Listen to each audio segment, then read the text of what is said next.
मई 1995 में इमरान खान जब पहली बार दूल्हा बने,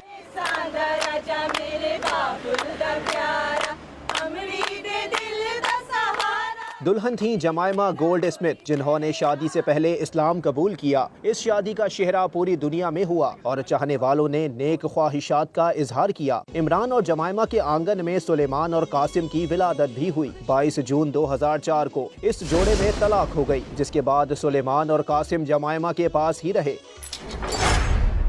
11 साल बगैर जीवन साथी के गुजारने के बाद 8 जनवरी 2015 को इमरान खान ने दूसरी शादी की और इस बार दुल्हन बनी मीडिया पर्सन रेहाम खान। मद्दा इस बार भी भाभी आने पर खूब खुश हुए। प्यारी प्यारी आ गई है भाभी, ओ भाभी, चांद चेहरा नैन है गुलाबी।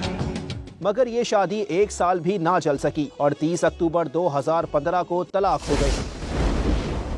18 फरवरी 2018 को इमरान खान तीसरी बार शादी के बंधन में बंध गए हैं और इस बार उनकी दुल्हन हैं बुशरा बीबी। निकाह की सादा तकरीब दुल्हन के घर हुई। निकाह मुफ्ती सईद ने पढ़ाया, जिसके बाद रुखसती हुई। इमरान खान के मद्दा इस बार भी खुश हैं और इमरान खान को नई अज़दवाजी जिंदगी शुरू करने की मुबारकबाद दी है। सदा खुश रहो तुम, दुआ है हमारी।